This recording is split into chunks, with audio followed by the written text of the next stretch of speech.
चलिए हम लोग ऑर्गेनिजम्स एंड पॉपुलेशंस का डिस्कशन कर लेते हैं। हमारा लिविंग वर्ल्ड फैसिनेटिंगली डाइवर्स और कॉम्प्लेक्स है।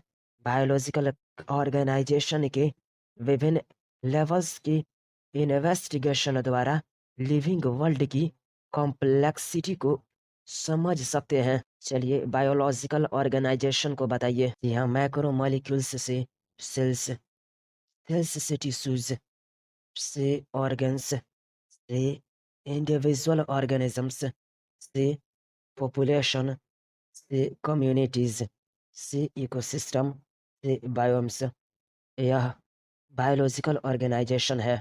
जी हाँ, मैक्रो मॉलिक्यूल्स से सेल्स, सेल्स से टिश्यूज से ऑर्गन्स से इंडिविजुअल ऑर्गेनिजम्स से पॉपुलेशन से कम्युनिटीज से इकोसिस्टम से बायोम्स, यह बायोलॉजिकल ऑर्गेनाइजेशन है। बायोलॉजिकल ऑर्गेनाइजेशन के किसी भी लेवल पर हमारे मन में दो क्वेश्चंस उठ सकते हैं।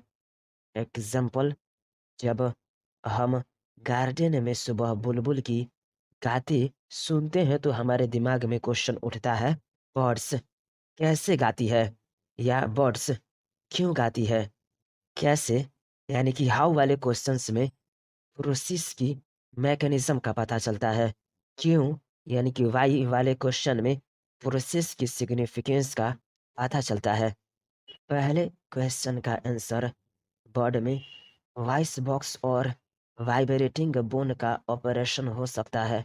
दूसरे क्वेश्चन के आंसर में कह सकते हैं कि ब्रीडिंग के सीजन में बर्ड्स को अपने मेट से कम्युनिकेशन की आवश्यकता हो सकती है। रात को खिलने वाले फ्लावर्स कैसे होते हैं और क्यों होते हैं? जी हाँ, रात को खिलने वाले फ्लावर्स वाइट होते हैं क्योंकि वाइट कलर लाइट का प्योर रिफ्लेक्टर होता है। इससे ये वाइट फ्लावर्स पॉलिनेटर्स द्वारा नाइट में आसानी से पहचाने जाते हैं। जब आप ऑब्जर्व करेंगे नेचर को around you with a scientific frame of mind, you will certainly come up with many interesting questions of types. Why are night blooming flowers are generally white? How does the bee know which flower has nectar? Why does cactus have so many thorns?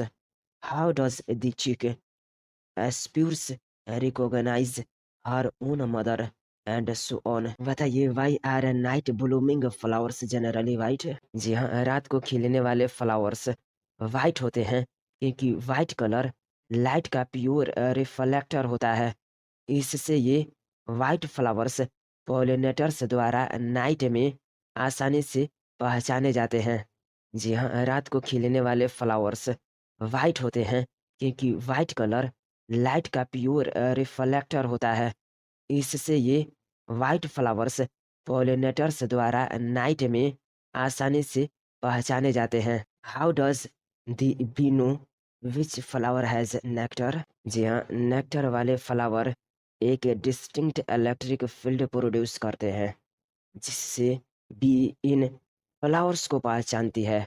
जी हाँ, nectar वाले flower एक distinct electric field produce करते हैं जिससे be in flowers को पहचानती है। Why does cactus have so many thorns? जी हाँ, कैक्टस में कई थॉर्न पाए जाते हैं जिससे ट्रांसपिरेशन के द्वारा वाटर का लॉस कम हो जाता है। जी हाँ, कैक्टस में कई थॉर्न पाए जाते हैं जिससे ट्रांसपिरेशन के द्वारा वाटर का लॉस कम हो जाता है। हाउ डज द चिक एस्पुर्स रिकॉग्नाइज हर ओन मदर? जी हाँ, चिक्स अपने माँ को मैनली इम्प्रिंटिंग द्वारा पहचानते हैं। जी हाँ, चिक्स अपने माँ को मैनली इम्प्रिंटिंग द्वारा पहचानते हैं। बताइए, इकोलॉजी किसको कहते हैं? जी हाँ, एमोंग ऑर्गेनिजम्स या ऑर्गेनिज्म तथा फिजिकल यानी कि एन एबायोटिक इन्वायरमेंट के बीच इंटरेक्शंस की स्टडी को इकोलॉजी कहते हैं। जी हाँ, ecology is basically concerned with four levels of biological organization: organisms, population, communities and biomass. जी हाँ, ecology is basically concerned with four levels of biological organization: organisms, population, communities, and biomass. In this chapter, we explore ecology at organismic and population levels. Revise कीजिए 13.1 organism and it's environment को। Organismic level पर ecology क्या है? जी हाँ, organismic level पर ecology essentially physiological ecology है, जिसमें हम ये समझने की कोशिश करते हैं कि विभिन्न ऑर्गेनिजम्स सर्वाइवल और रिप्रोडक्शन के लिए अपने इन्वायरमेंट के प्रति कैसे अडॉप्ट हो जाते हैं। जी हाँ, ecology at the organismic level is essentially physiological ecology which tries to understand how different organisms are adapted to their environments in terms of not only survival but also reproduction. जी हाँ, ecology at the organismic level is essentially physiological ecology which tries to understand how different organisms are adapted to their environments in terms of not only survival but also reproduction. बताइए, annual variation का कारण क्या है? जी हाँ, earth का सूर्य के चारों ओर रोटेशन तथा इसकी एक्सिस का झुकाव एनुअल वेरिएशन का कारण है, जिसके फलस्वरूप डिस्टिंक्ट सीजन बनता है। ये वेरिएशंस और प्रिसिपिटेशन मिलकर प्रमुख बायोम का निर्माण करते हैं। जैसे जी हाँ, अर्थ का सूर्य के चारों ओर रोटेशन तथा इसकी एक्सिस का झुकाव एनुअल वेरिएशन का कारण है, जिसके फलस्वरूप डिस्टिंक्ट सीजन बनता है। ये वेरिएशंस और प्रिसिपिटेशन मिलकर प्रमुख बायोम का निर्माण करते हैं, जैसे डिजर्ट, रेन फॉरेस्ट और टुंड्रा।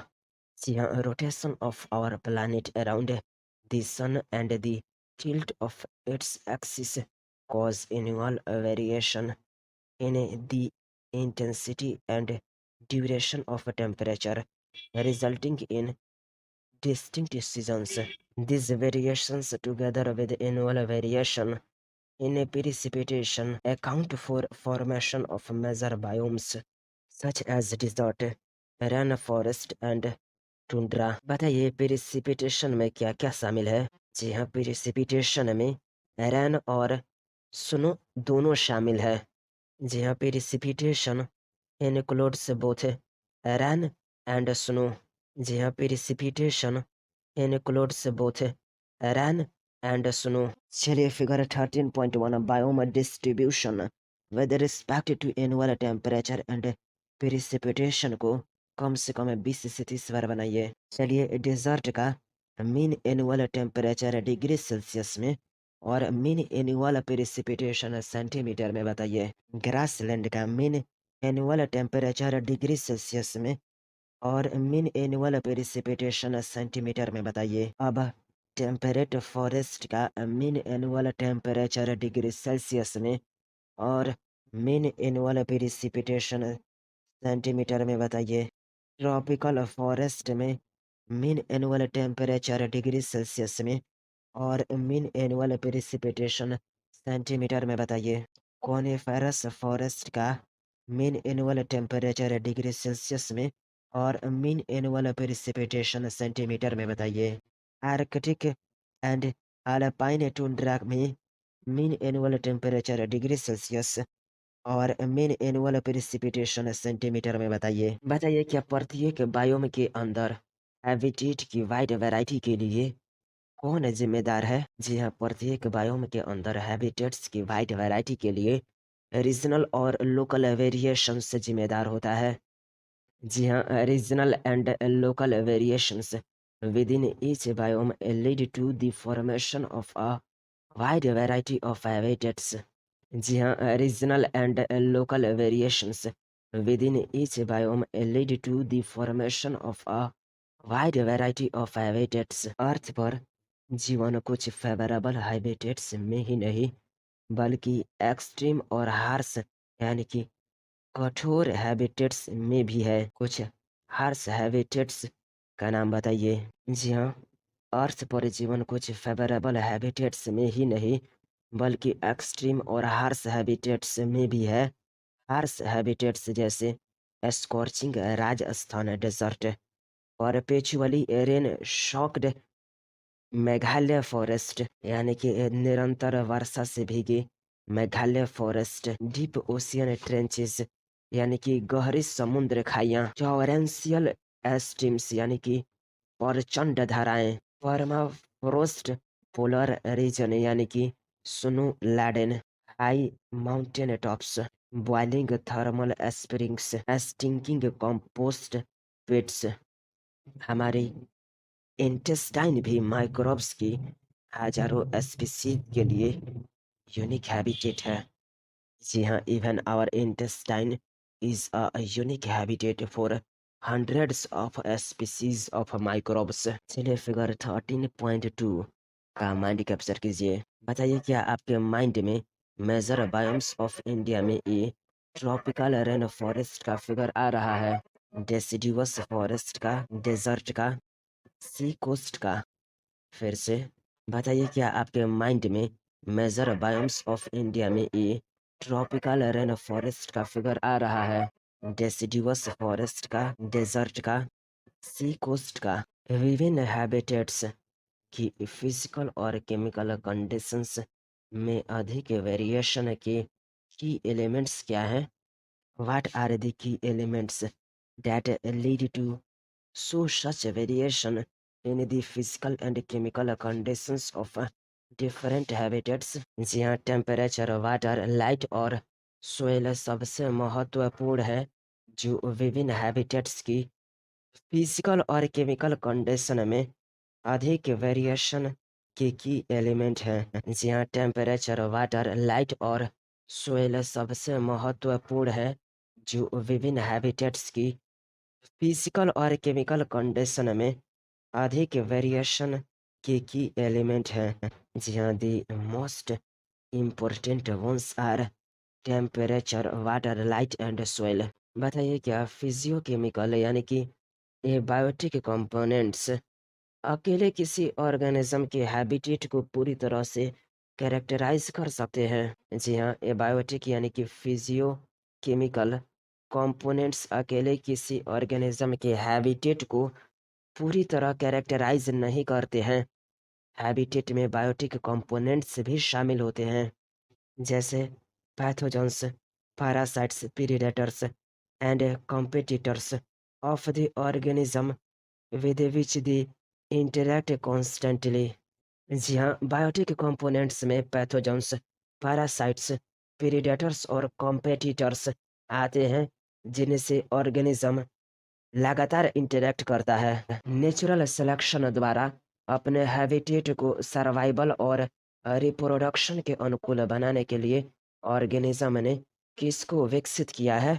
जी हाँ, नेचुरल सिलेक्शन द्वारा अपने हैबिटेट को सर्वाइवल और रिप्रोडक्शन के अनुकूल बनाने के लिए ऑर्गेनिज्म ने एडाप्टेशंस को विकसित किया है।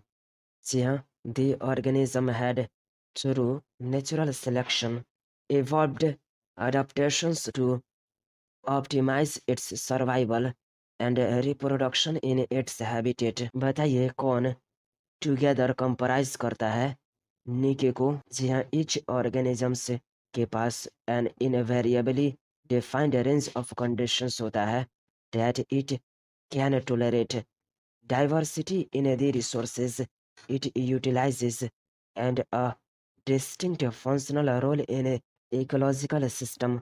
All these together comprise its निके। जी हाँ, each organisms के पास an invariably defined range of conditions होता है जिसे ये टोलरेट कर सकते हो। रिसोर्सेज में डाइवर्सिटी जो यह यूटिलाइज करते हैं and a distinct functional role in the ecological system.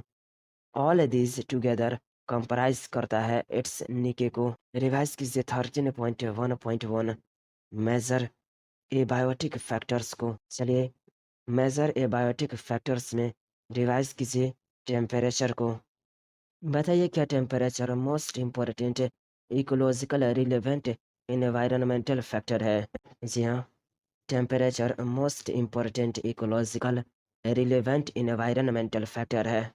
जी हाँ, टेम्परेचर यह इकोलॉजिकली सबसे योग्य इन्वायरमेंटल फैक्टर है। हम जानते हैं कि अर्थ का एवरेज टेम्परेचर सीजन के अनुसार बदलता है। इक्वेटर से पोल की ओर तथा प्लेन से माउंटेन की टॉप की ओर टेम्परेचर प्रोग्रेसिवली घटता है। पोलर एरिया और हाई एल्टीट्यूड में टेम्परेचर सब जीरो से लेकर समर में ट्रॉपिकल डेजर्ट में मोर देन 50 डिग्री सेल्सियस हो जाता है। Are you agree with this? जी हाँ, अर्थ का एवरेज टेम्परेचर सीजन के अनुसार बदलता है। इक्वेटर से पोल्स की ओर तथा प्लेन से माउंटेन के टॉप की ओर टेम्परेचर प्रोग्रेसिवली घटता है। पोलर एरिया और हाई एल्टीट्यूड में टेम्परेचर सब जीरो से लेकर समर में ट्रॉपिकल डिजर्ट में मोर देन 50 डिग्री सेल्सियस हो जाता है। क्या थर्मल स्प्रिंग और डीप सी हाइड्रोथर्मल वेंट्स जैसे यूनिक हैबिटेट में एवरेज टेम्परेचर 100 डिग्री सेल्सियस होता है? जी हाँ, थर्मल स्प्रिंग और डीप सी हाइड्रोथर्मल वेंट्स जैसे यूनिक हैबिटेट में एवरेज टेम्परेचर 100 डिग्री सेल्सियस से अधिक होता है। बताइए क्या कनाडा और जर्मनी जैसे टेम्परेट कंट्री में मैंगो ट्री ग्रो करते हैं? जी हाँ, मैंगो ट्री कनाडा और जर्मनी जैसे टेम्परेट कंट्री में ग्रो नहीं करते नहीं कर सकते हैं। जी हाँ, मैंगो ट्री कनाडा और जर्मनी जैसे टेम्परेट कंट्री में ग्रो नहीं करते नहीं कर सकते हैं। बताइए क्या स्नो लियोपार्ड केरला की फॉरेस्ट में मिलता है? जी नहीं, स्नो लियोपार्ड्स केरला के फॉरेस्ट में नहीं मिलता है। जी नहीं, स्नो लियोपार्ड्स केरला के फॉरेस्ट में नहीं मिलता है। बताइए टूना फिश रेयरली कहाँ पकड़ी जाती है? जी हाँ, टूना फिश ओशियन में ट्रॉपिकल लैटिट्यूड्स की आगे रेयरली पकड़ी जाती है। जी हाँ, टूना फिश ओशियन में ट्रॉपिकल लैटिट्यूड्स की आगे रेयरली पकड़ी जाती है। बताइए क्या टेम्परेचर एंजाइम्स की काइनेटिक्स को प्रभावित करता है और इसके द्वारा यह ऑर्गेनिज्म के बेसल मेटाबॉलिज्म एक्टिविटी और अन्य फिजियोलॉजिकल फंक्शन को प्रभावित करता है? जी हाँ, टेम्परेचर एंजाइम्स की काइनेटिक्स को प्रभावित करता है और इसके द्वारा यह ऑर्गेनिज्म के बेसल मेटाबॉलिज्म एक्टिविटी और अन्य फिजियोलॉजिकल फंक्शन को प्रभावित करता है। जी हाँ, temperature affects the kinetics of enzymes and through it the metabolism activity and other physiological functions of the organisms. Eurythermal किसको कहते हैं? जी हाँ, कुछ ऑर्गेनिज्म टेम्परेचर के वाइड रेंज को टॉलरेट कर सकते हैं, इनको यूरीथर्मल कहते हैं। जी हाँ, a few organisms can tolerate and thrive in a wide range of temperatures. They are called eurythermal. Stenothermal किसको कहते हैं? जी हाँ, अधिकांश ऑर्गेनिज्म टेम्परेचर की नैरो रेंज में ही रहते हैं, इनको एस्टेनोथर्मल कहते हैं। जी हाँ, a vast majority of organisms are restricted to a narrow range of temperature. Such organisms are called एस्टिनोथर्मल। विभिन्न स्पीसीज का ज्योग्राफिकल डिस्ट्रीब्यूशन काफ़ी हद तक किस पर डिपेंड करता है? जी हाँ, विभिन्न स्पीसीज का ज्योग्राफिकल डिस्ट्रीब्यूशन काफ़ी हद तक उनकी थर्मल टॉलरेंस पर डिपेंड करता है। जी हाँ, the levels of thermal tolerance of different species determine to a large extent their geographical distribution. क्या आप कुछ यूरोथर्मल और एस्टिनोथर्मल एनिमल्स और प्लांट्स के नाम जानते हैं? जी हाँ, ट्राइकोडेस्मिया एक यूरीथर्मल प्लांट है।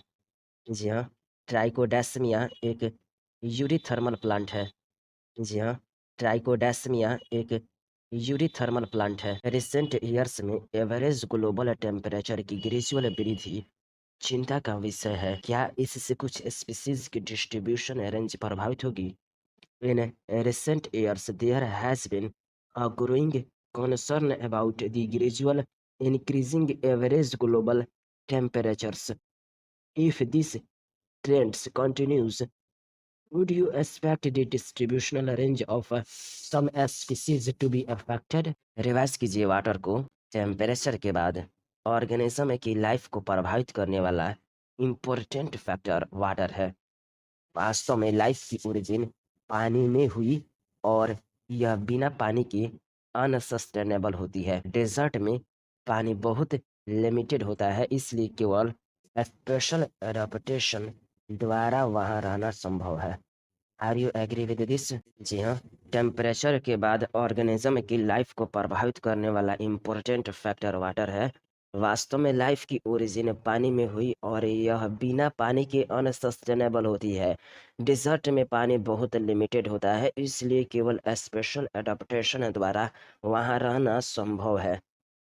जी हाँ, water is another the most important factor influencing the life of organisms. In fact, life on Earth originated in water and is unsustainable without water. Its availability is so limited in a desert that only a special adaptation make it possible for organism to live there. क्या plant की productivity और distribution भी पानी पर बहुत ज़्यादा depend रहता है? ओशियन, लेक्स और रिवर्स में रहने वाले ऑर्गेनिज्म को भी वाटर रिलेटेड प्रॉब्लम्स का सामना करना पड़ता है। जी हाँ, प्लांट की प्रोडक्टिविटी और डिस्ट्रीब्यूशन भी पानी पर बहुत ज़्यादा डिपेंड रहता है। ओशियंस, लेक्स और रिवर्स में रहने वाले ऑर्गेनिज्म को भी वाटर रिलेटेड प्रॉब्लम्स का सामना करना पड़ता है। जी हाँ, the productivity and distribution of plants is also heavily dependent on water. You might think that organisms living in ocean, lakes, and rivers should not face any water-related problems, but it is not true. Aquatic organisms के लिए water की quality यानी कि chemical composition pH important होती है। Salt की concentration बताइए inland water में, सी में और हाइपर सैलाइन लैगून्स में। जी हाँ, एक्वाटिक ऑर्गेनिजम्स के लिए वाटर की क्वालिटी यानी कि केमिकल कंपोजिशन पीएच इम्पोर्टेंट होती है। साल्ट की कंसंट्रेशन इनलैंड वाटर में 5 से कम होती है, सी में 30 to 35 होती है, यानी कि सी में 30 से 35 होती है। हाइपरसलाइन लैगून्स में 100 से अधिक। साल्ट की कंसंट्रेशन इनलैंड वाटर में 5 से कम होती है, सी में 30 to 35 होती है, यानी कि सी में 30 से 35 होती है। हाइपरसलाइन लैगून्स में 100 से अधिक। साल्ट की कंसंट्रेशन इनलैंड वाटर में 5 से कम होती है, सी में 30 to 35 होती है, यानी कि सी में 30 से 35 होती है। हाइपरसलाइन लैगून्स में 100 से अधिक। जी हाँ, for aquatic organisms the quality यानी कि chemical composition pH of water becomes important. The salt concentration that is measured as salinity in a parts per thousands is less than 5 in inland waters, 30 to 35 in the sea, and more than 100 in some hypersaline lagoons. जी हाँ, for aquatic organisms, the quality यानी कि chemical composition pH of water becomes important. The salt concentration that is measured as salinity in a parts per thousands is less than 5 in inland waters, 30 to 35 in the sea, and more than 100 in some hypersaline lagoons. कई fresh water animals समुद्री पानी में और समुद्री animals fresh water में लंबे समय तक नहीं रह सकते। क्यों? जी हाँ, कई फ्रेश वाटर एनिमल्स समुद्री पानी में और समुद्री एनिमल्स फ्रेश वाटर में लंबे समय तक नहीं रह सकते क्योंकि उन्हें ऑस्मोटिक प्रॉब्लम्स का सामना करना पड़ता है। जी हाँ, many fresh water animals can not live for long in sea water and vice versa because of osmotic problems they would face. Euryhaline किसको कहते हैं? जी हाँ, कुछ organisms wide range of salinities के लिए टॉलरेंट होते हैं, इनको यूरी हेलाइन कहते हैं। जी हाँ, कुछ organisms wide range of salinities के लिए टॉलरेंट होते हैं, इनको यूरी हैलाइन कहते हैं। जी हाँ, कुछ organisms wide range of salinities के लिए टॉलरेंट होते हैं, इनको यूरी हैलाइन कहते हैं। एस्टिनो हैलाइन किसको कहते हैं? जी हाँ, जो ऑर्गेनिजम्स टॉलरेंट होते हैं नैरो रेंज ऑफ सैलिनिटीज के लिए, उनको एस्टिनो हैलाइन कहते हैं। जी हाँ, जो ऑर्गेनिजम्स टॉलरेंट होते हैं नैरो रेंज ऑफ सैलिनिटीज के लिए, उनको एस्टिनो हैलाइन कहते हैं। जी हाँ, जो ऑर्गेनिजम्स टॉलरेंट होते हैं नैरो रेंज ऑफ सैलिनिटीज के लिए, उनको एस्टिनो हैलाइन कहते हैं। रिवाइज कीजिए लाइट को। बताइए क्या फोटोसिंथेसिस के लिए लाइट इम्पोर्टेंट होती है? फॉरेस्ट्स में टॉल व कैनोपी वाले पेड़ों की छाया में लगातार रहने वाले छोटे पौधे यानी कि हर्ब्स और श्रब्स कम प्रकाश में फोटोसिंथेसिस के लिए अडॉप्ट हो जाते हैं। जी हाँ, फोटोसिंथेसिस के लिए लाइट इम्पोर्टेंट होती है। फॉरेस्ट्स में टॉल व कैनोपी वाले पेड़ों की छाया में लगातार रहने वाले छोटे पौधे यानी कि हर्ब्स और श्रब्स कम प्रकाश में फोटोसिंथेसिस के लिए अडॉप्ट हो जाते हैं। जी हाँ, since plants produce food through photosynthesis, a process which is only possible when sunlight is available as a source of energy. We can quickly understand the importance of light for living organisms, particularly autotrophs. Many species of small plants, that is herbs and shrubs, growing in a forest are adapted to photosynthesis optimally under very low light condition because they are constantly overshadowed by tall canopy trees। बताइए क्या बहुत से पौधों में flowering के लिए निश्चित photo period की आवश्यकता होती है, इसलिए वे लाइट पर डिपेंड रहते हैं? जी हाँ, बहुत से पौधे में फ्लावरिंग के लिए निश्चित फोटो पीरियड की आवश्यकता होती है, इसलिए वे लाइट पर डिपेंडेंट रहते हैं। जी हाँ, मैंने plants are also dependent on sunlight to meet their photoperiodic requirement for flowering. Animals light की इंटेंसिटी और ड्यूरेशन में वेरिएशन को फोरेजिंग यानी कि चारों की खोज, रिप्रोडक्टिव और माइग्रेटरी एक्टिविटीज में क्लूज यानी कि संकेत की तरह यूज करते हैं। लाइट की वेरिएशंस डायूरनल और सीजनल होती है। Are you agree with this? जी हाँ, एनिमल्स लाइट की इंटेंसिटी और ड्यूरेशन में वेरिएशन को फॉरेजिंग यानी कि चारों की खोज, रिप्रोडक्टिव और माइग्रेटरी एक्टिविटीज में क्लूज यानी कि संकेत की तरह यूज करते हैं। लाइट की वेरिएशंस डायूरनल और सीजनल होती है। जी हाँ, for many animals too light is important in that they use the diurnal and seasonal variations in light intensity and duration, that is photoperiod, as clues of timing their foraging, reproductive and migratory activities। Land पर light और temperature में close link होते हैं क्योंकि दोनों का source सन है। Ocean की गहराई यानी कि मोर देन 500 मीटर में एनवायरनमेंट निरंतर डार्क रहता है, अर्थात वहाँ सनलाइट नहीं पहुँचती है, तो वहाँ रहने वाले ऑर्गेनिज्म की एनर्जी का सोर्स क्या है? जी हाँ, लैंड पर लाइट और टेम्परेचर में क्लोज लिंक होते हैं क्योंकि दोनों का सोर्स सन है। ओशियन की गहराई यानी कि मोर देन 500 मीटर में इन्वायरमेंट निरंतर डार्क रहता है, अर्थात वहाँ सनलाइट नहीं पहुँचती है, तो वहाँ रहने वाले ऑर्गेनिज्म की एनर्जी का source marine snow, whale falls, chemosynthesis, hydrothermal vents etcetera है। जी हाँ, लैंड पर लाइट और टेम्परेचर में क्लोज लिंक होते हैं क्योंकि दोनों का सोर्स सन है। ओशियन की गहराई यानी कि मोर देन 500 मीटर में इन्वायरमेंट निरंतर डार्क रहता है, अर्थात वहाँ सनलाइट नहीं पहुँचती है, तो वहाँ रहने वाले ऑर्गेनिज्म की एनर्जी का source marine snow, whale falls, chemosynthesis, hydrothermal vents etcetera है।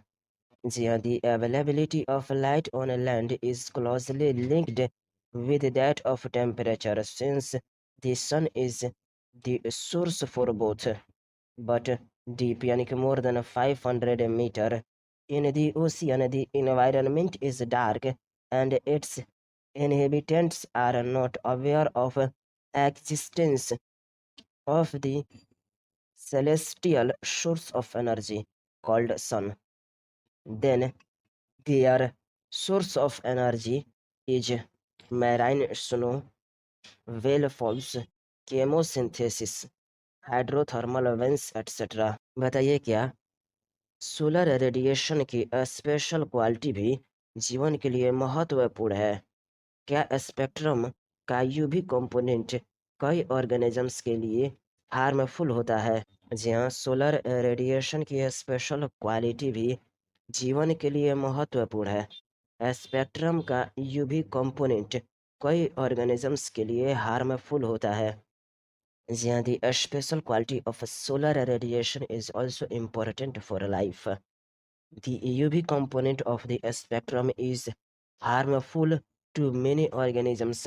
बताइए क्या ओशियन के भिन्न भिन्न गहराई में मिलने वाले मैराइन प्लांट्स के लिए विजिबल स्पेक्ट्रम के सभी कलर कंपोनेंट्स उपस्थित नहीं होते हैं? जी हाँ, ओशियन में भिन्न भिन्न गहराई में मिलने वाले मैराइन प्लांट्स के लिए विजिबल स्पेक्ट्रम के सभी कलर कंपोनेंट्स उपस्थित नहीं होते हैं। जी हाँ, not all the colour components of the visible spectrum are available for marine plants living at different depth of the ocean. Red, green और ब्राउन अलगी में से कौन समुद्र के सबसे गहरे भाग में मिलेगी और क्यों?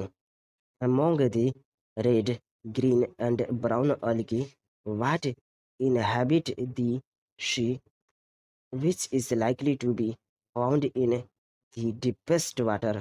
वाई? जी हाँ, रेड, ग्रीन और ब्राउन अलगी में से रेड अलगी समुद्र के सबसे गहरे भाग में मिलेगी और इसमें रेड पिगमेंट फाइकोएरिथ्रिन होता है।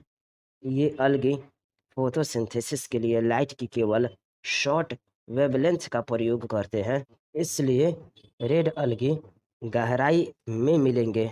जी हाँ, रेड, ग्रीन और ब्राउन अलगी में से रेड अलगी समुद्र के सबसे गहरे भाग में मिलेगी क्योंकि रेड अलगी में रेड पिगमेंट फाइकोएरिथ्रिन होता है।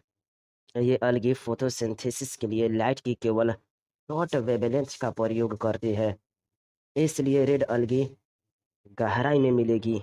जी हाँ, रेड, ग्रीन और ब्राउन अलगी में से रेड अलगी समुद्र के सबसे गहरे भाग में मिलेगी क्योंकि रेड अलगी में रेड पिगमेंट फाइकोएरिथ्रिन होता है।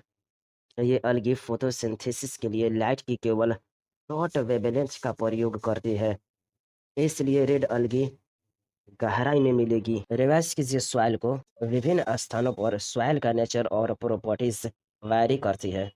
यह किन बातों पर डिपेंड करती है? जी हाँ, विभिन्न स्थानों पर सॉइल का नेचर और प्रॉपर्टीज वैरी करती है। यह निम्न बातों पर डिपेंड रहती है: climate, weathering process, whether soil is transported or sedimentary or development. जी हाँ, the nature and properties of soil in different places vary. It is dependent on the climate, the weathering process, whether soil is transported or sedimentary, and how soil development occurred. चलिए soil की percolation और water holding capacity को determine करने के लिए characteristic बताइए। जी हाँ, soil के पर्कोलेशन और वाटर होल्डिंग कैपेसिटी को डिटरमाइन करने के लिए कैरेक्टरिस्टिक्स निम्न है: soil composition, grain size and aggregation. जी हाँ, सॉइल के पर्कोलेशन और वाटर होल्डिंग कैपेसिटी को डिटरमाइन करने के लिए कैरेक्टरिस्टिक्स निम्न है: soil composition, grain size and aggregation. जी हाँ, various characteristics of the soil such as soil composition, grain size and aggregation determine the percolation and water holding capacity of the soils. जी हाँ, various characteristics of the soil such as soil composition, grain size and aggregation determine the percolation and water holding capacity of the soils. soil के percolation और water holding capacity को determine करने के लिए characteristic soil composition, grain size और aggregation है। क्या इन characteristic के साथ पीएच, मिनरल कंपोजिशन और टोपोग्राफी जैसे पैरामीटर्स किसी एरिया की वेजिटेशन को काफ़ी सीमा तक डिटरमाइन करते हैं? जी हाँ, सॉइल के पर्कुलेशन और वाटर होल्डिंग कैपेसिटी को डिटरमाइन करने के लिए characteristic soil composition, grain size और एग्रीगेशन, इन कैरेक्टरिस्टिक के साथ पीएच, मिनरल कंपोजिशन और टोपोग्राफी जैसे पैरामीटर्स किसी एरिया की वेजिटेशन को काफ़ी सीमा तक डिटरमाइन करते हैं। जी हाँ, various characteristics of the soil such as soil composition, grain size and aggregation determine the percolation and water holding capacity of the soils. These characteristics along with the parameters such as pH, mineral composition and topography determine to a large extent the vegetation in any area. बताइए, क्या soil के percolation और water holding capacity को determine करने वाले characteristic soil composition, grain size और aggregation, इन characteristic के साथ पीएच, मिनरल कंपोजिशन और टोपोग्राफी जैसे पैरामीटर्स किसी एरिया की वेजिटेशन को काफ़ी सीमा तक डिटरमाइन करते हैं? और क्या इसके बाद यह सब मिलकर तय करते हैं कि उस एरिया में किस प्रकार के एनिमल्स को सपोर्ट किया जा सकता है? जी हाँ, सॉइल के पर्कुलेशन और वाटर होल्डिंग कैपेसिटी को डिटरमाइन करने के लिए characteristic soil composition, grain size और एग्रीगेशन, इन कैरेक्टरिस्टिक्स के साथ पीएच, मिनरल कंपोजिशन और टोपोग्राफी जैसे पैरामीटर्स किसी एरिया की वेजिटेशन को काफ़ी सीमा तक डिटरमाइन करते हैं। इसके बाद यह सब मिलकर तय करते हैं कि उस एरिया में किस प्रकार के एनिमल्स को सपोर्ट किया जा सकता है। जी हाँ, various characteristic of the soil such as soil composition, grain size and aggregation determine the percolation and water holding capacity of the soils. These characteristics, along with the parameters such as pH, mineral composition, and topography, determine to a large extent the vegetation in any area. This, in turn, dictates the type of animals that can be supported. बताइए, क्या similarly aquatic environment और sediment characteristics पैराबैंथिक animals के type को determine करती है? जी हाँ, aquatic environment और सेडिमेंट कैरेक्टरिस्टिक्स पैराबैंथिक एनिमल्स के टाइप को डिटरमाइन करती है। जी हाँ, similarly in aquatic environment the sediment characteristics often determine the type of benthic animals that can thrive there. जी हाँ, similarly in aquatic environment the sediment characteristics often determine the type of benthic animals that can thrive there.